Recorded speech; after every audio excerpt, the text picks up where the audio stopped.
vosotros uno de los casos más terroríficos que conozco. En 1973 se estrenó en Estados Unidos una película cuyo nombre conoceréis seguramente, un título que su sola mención produce escalofríos. Estoy hablando de El Exorcista. Miles de personas acudieron a las salas de cine para ver aquella terrorífica película, pero gran parte de ellas tuvieron que salir aterrorizadas por aquellas imágenes en las que una niña sufría las consecuencias terribles de una posesión demoníaca. La película se basó en una novela del mismo nombre escrita por William Peter Blatty, quien a su vez se basó en un caso de exorcismo real, el caso de un niño de 14 años quien en 1949 había sufrido una posesión demoníaca. Es el caso de Robbie Mannheim.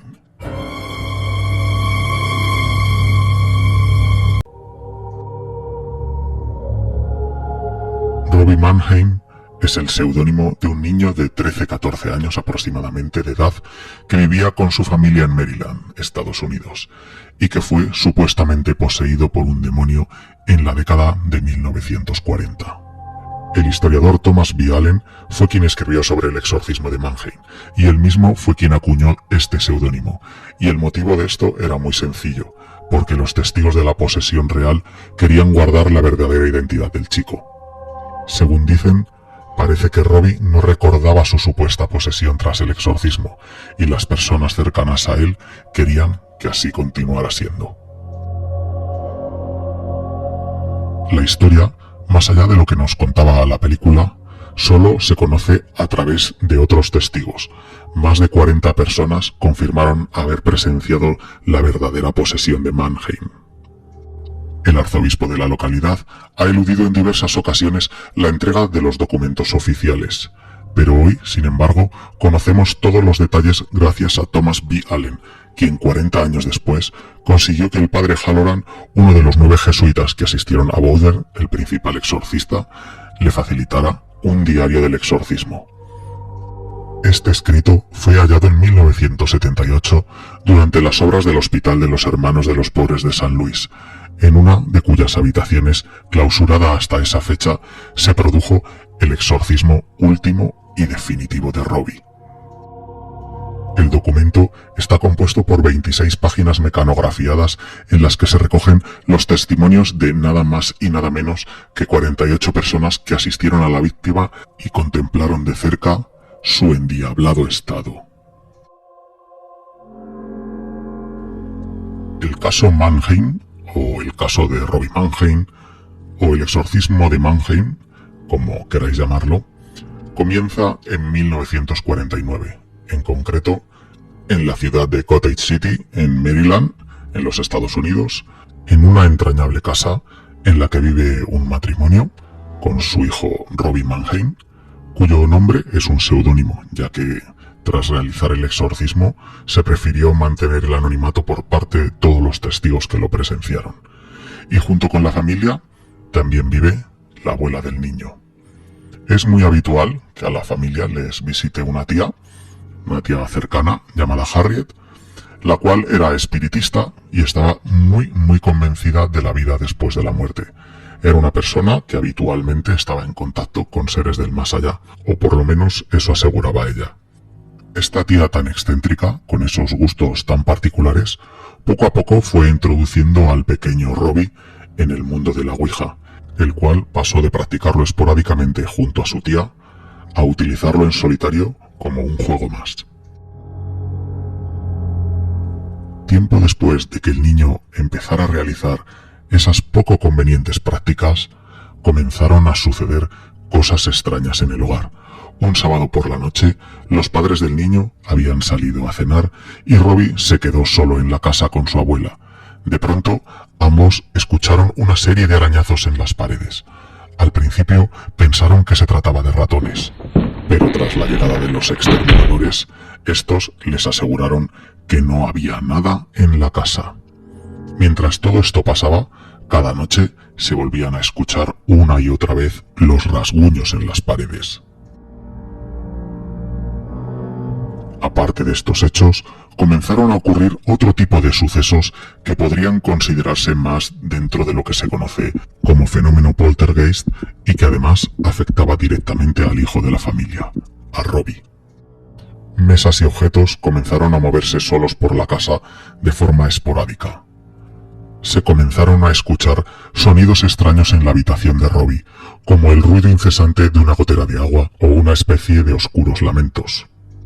Los arañazos, que habían comenzado en la casa como una primera sintomatología, se tornaron en zarpazos, como garras arañando la madera, y continuaron así durante 11 días seguidos.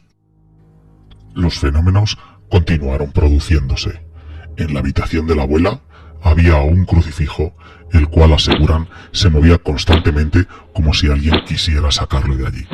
Era como si alguien tratara de golpearlo por detrás de la pared, lo cual hacía que el crucifijo se tambaleara y vibrase constantemente. Con el paso de los días, Robbie, al irse a dormir, empezó a escuchar pasos junto a su cama y aseguraba sentir, además, la presencia de alguien sobre él. Durante el día empezaron a verse volar objetos por todas las habitaciones. Y esto era algo que no solo podía ver Robbie, sino que está demostrado que los parientes que acudían a visitar a la familia podían ver girar vertiginosamente las sillas en las que Robbie se sentaba. Él insistía en que no era culpa suya, que no tenía nada que ver y que él no estaba haciendo nada. Mientras la familia convivía con estos fenómenos paranormales, el 26 de enero fallece la tía de Robbie. Fue allí cuando el niño decidió usar el tablero de la Ouija para ponerse en contacto con ella. Fuera esta o no la causa de la posesión, el hecho es que la actividad paranormal comenzó a producirse a su alrededor sin interrupción desde entonces. Con el tiempo, el carácter de Robbie comenzó a cambiar, se volvió más retraído y oscuro. Por otro lado, los fenómenos continuaban y la familia se comenzó a preocupar, tanto que decidió llamar a un pastor luterano, el reverendo Luther Miles. Este pastor creía en la parapsicología y creía que se trataba de un caso de poltergeist, de que era el niño que de alguna manera u otra era el responsable de estos fenómenos. El pastor llevó al niño a su residencia los días 17 y 18 de febrero, y efectivamente los objetos de la casa del pastor se comenzaron a mover y caer al suelo violentamente. En un momento determinado durante la estancia con el padre Luther, la fenomenología llegó a tal punto que una de las noches, para que el niño se relajara, decidieron acostarlo, y junto con él, su abuela y su madre se metieron en la cama. De pronto, el colchón levitó, y colcha y sábanas completamente estiradas se elevaron ante sus ojos como si algo invisible tirara de las esquinas. El padre Luther, al ver que no podía comprender lo que le pasaba al niño, decidió dejarlo en una clínica de salud mental para que fuera atendido debidamente. El joven debía ir a 3 sesiones, sin embargo, solo fue a 2. Se cree que los padres no quisieron que su hijo estuviera en una clínica de salud mental, pues los pacientes por lo general eran maltratados y los tratamientos eran casi inhumanos.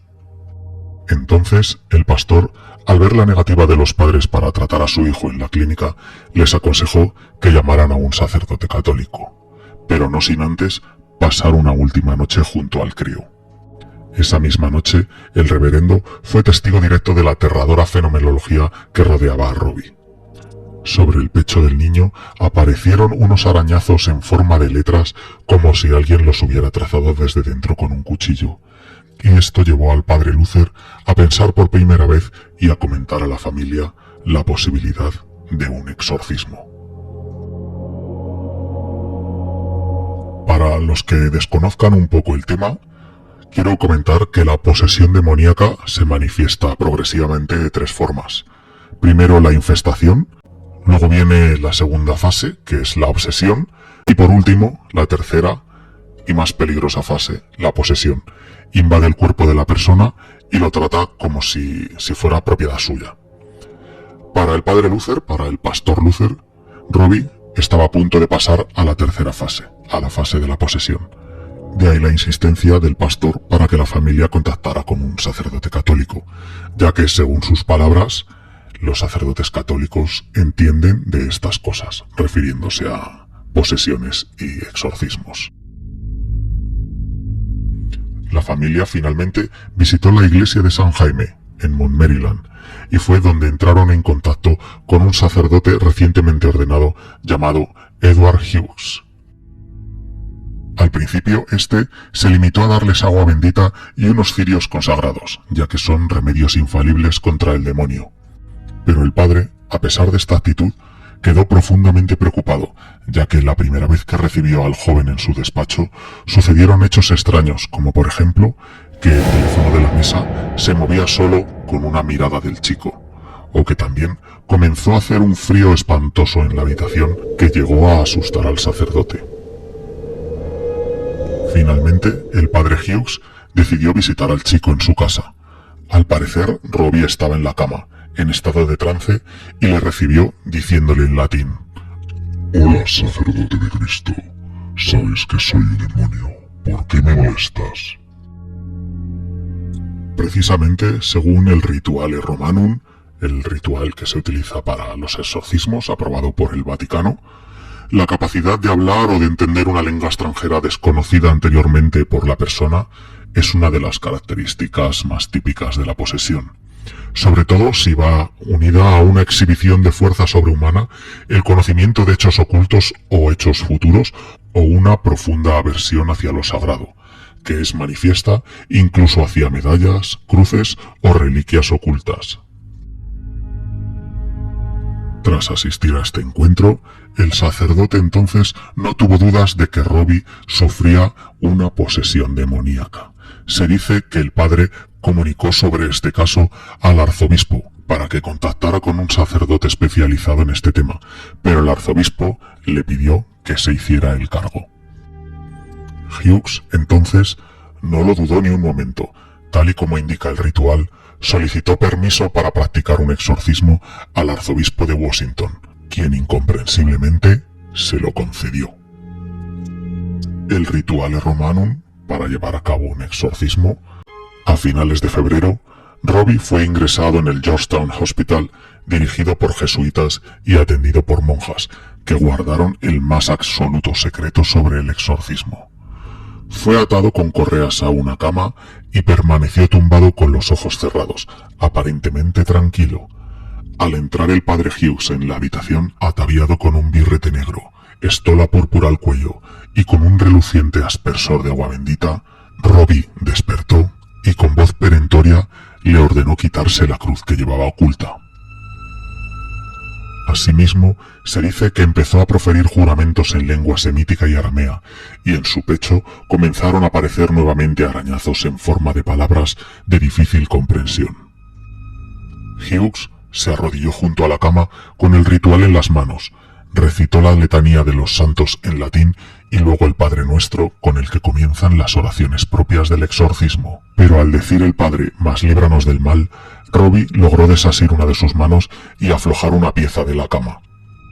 La monja y el auxiliar presentes oyeron de pronto un alarido de Hughes.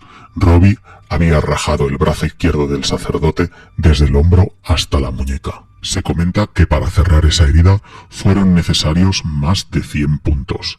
El exorcismo, evidentemente, no prosiguió. Hughes sufrió una crisis nerviosa y abandonó la localidad durante un tiempo.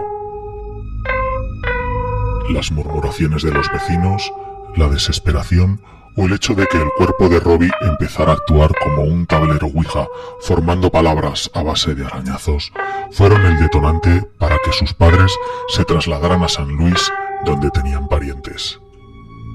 Allí, la familia pidió consejo al padre Bishop, profesor de teología. Bishop habló con sus superiores y parece que la comunidad jesuita se hizo cargo del asunto.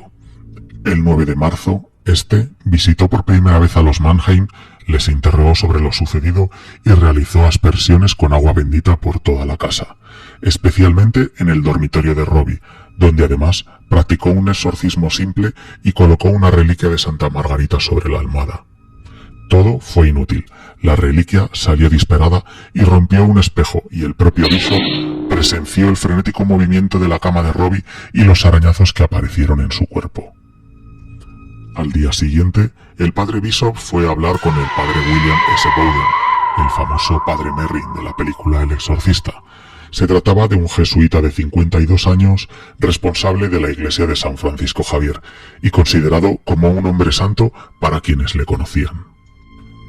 Por indicación expresa del arzobispo Reiter, habría de ser el padre Bowden quien llevara a cabo el exorcismo. El 10 de marzo, por la noche, Bishop y Bowden hablaron con Robbie y rezaron el rosario con él. El niño parecía tranquilo, pero en cuanto le dejaron solo en su habitación, volvió a gritar pidiendo ayuda. Poco después, mostraba 2 arañazos en forma de cruz en sus antebrazos, algo que no dejó de extrañar a los jesuitas, que en secreto habían llevado una reliquia del antebrazo de San Francisco Javier. Los sacerdotes calmaron a Robbie y le bendijeron, pero en cuanto le abandonaron, Robbie volvió a sufrir una gran crisis, durante la cual una biblioteca de 25 kilos se movió sola colocándose ante la puerta de su dormitorio. Su madre logró introducirse por una rendija en la habitación a tiempo de ver cómo el crucifijo y las reliquias que los sacerdotes le habían puesto se deslizaban solos por su cuerpo hasta quedar a los pies de la cama. Los muebles habían cambiado de sitio por sí mismos. El niño se retorcía de dolor debido a los arañazos y las sacudidas del colchón eran frenéticas. El espectáculo era realmente atroz. Días más tarde, tras haber ayunado, celebrado misa y hecho su confesión general, el 16 de marzo por la noche, el padre Bowden inició el exorcismo, que debería de prolongarse en sucesivas sesiones hasta el 18 de abril. Comenzó el exorcismo pidiendo al niño que hiciera un examen de conciencia. Luego fue en busca de toda la familia y de los otros sacerdotes, el padre Bishop, que debería escribir el diario, y el padre Halloran, de 26 años, cuya fuerza era necesaria para sujetar al poseso. Tras rociar con agua bendita la cama, que no dejaba de moverse en todo momento, comenzó a leer las letanías del ritual, que decían lo siguiente: Yo te ordeno, espíritu impuro, seas quien seas, junto con todos tus asociados que han tomado posesión de este siervo de Dios, que por los misterios de la encarnación, pasión, resurrección y ascensión de nuestro Señor, me digas mediante alguna señal tu nombre, el día y la hora de tu partida. Inmediatamente, ronchones rojos y arañazos cruzaron la garganta, los muslos, el estómago, la espalda y el rostro de Robbie. En su pecho apareció la palabra Hell, infierno, como una especie de escarificación, con letras abultadas hacia afuera y de la que emanaba unos pequeños hilillos de sangre.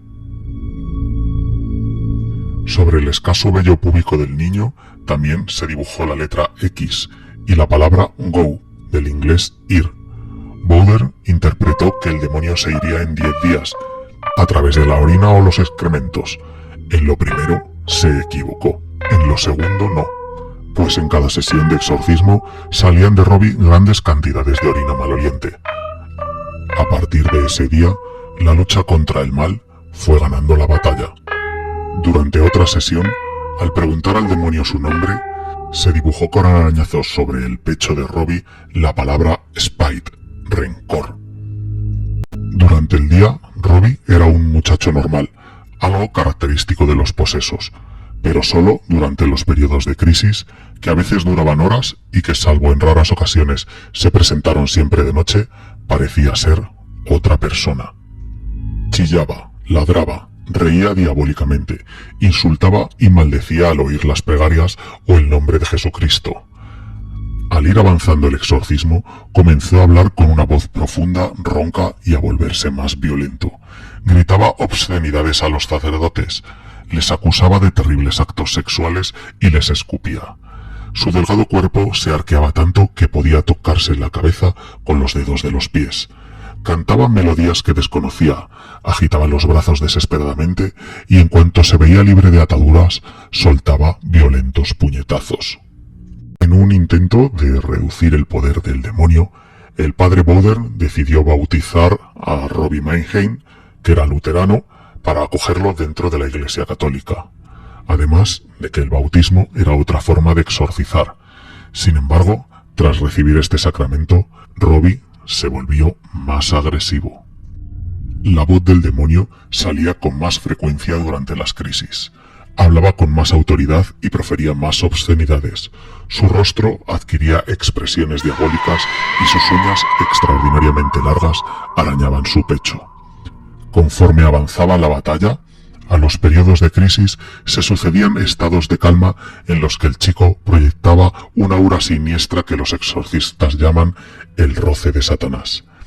En cierta ocasión estuvo 4 días muy tranquilo, pero era solo una treta del maligno que, a veces, deja el cuerpo libre de molestias para hacer creer que ha sido expulsado según el ritual.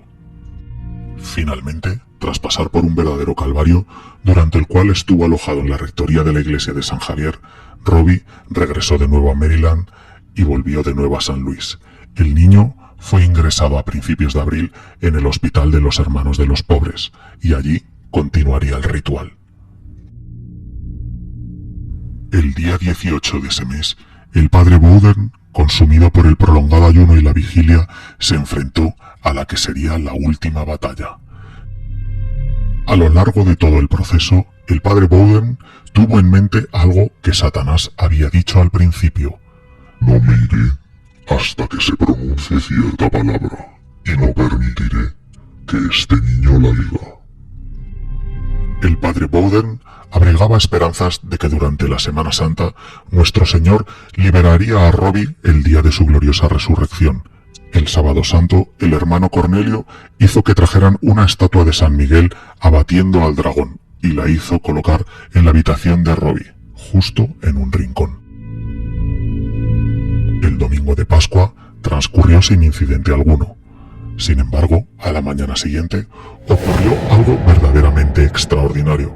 Robbie despertó furioso y la misma voz grosera se burlaba de los sacerdotes. Tiene que decir una palabra más. Nada más una palabrita. Digo, una palabra grandota. Pero nunca la dirá. Siempre estoy en él. Puede que no siempre tenga mucho poder, pero estoy en él. Jamás dirá esa palabra. Cada vez que el espíritu maligno se manifestaba en Robbie, causaba en él lo que parecían ser convulsiones. La voz del chico, en esas ocasiones, se distinguía por su tono cínico, áspero y diabólico. A lo largo de ese día, el padre Bowden y sus ayudantes escucharon esa misma voz. Esa noche, sin embargo, algo cambió. Una voz completamente distinta surgió de Robbie. A las 10:45 de la noche, Robbie se calmó y cayó en un trance como era habitual. Sin embargo, los que estaban en la habitación quedaron sorprendidos cuando escucharon una voz completamente diferente emanando del chico.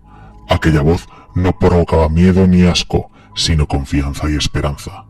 En un tono claro e imponente, un personaje majestuoso dijo: «Satanás, Satanás, soy San Miguel, y te ordeno, Satanás, y a los otros espíritus malignos que dejen este cuerpo en el nombre de Dominus, inmediatamente, ahora, ahora, ahora».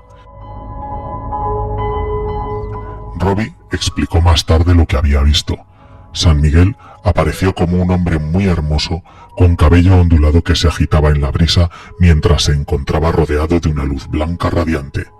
En su mano derecha sostenía delante de él una espada sinuosa y ardiente, y con su mano izquierda apuntaba hacia una fosa. El joven describió cómo sentía surgir el calor y también ver al diablo reír mientras resistía a San Miguel. Lo que ocurrió a continuación muestra claramente que el demonio quedó superado en este campo de batalla espiritual con la abrupta aparición de su némesis angelical. San Miguel se volvió hacia Robbie y sonreía al hablarle. Sin embargo, la única palabra que el chico escuchó mientras estaba en el trance fue la que su verdugo había jurado que no le permitiría decir: Dominus. Con aquella única palabra, Robbie había quedado libre al fin.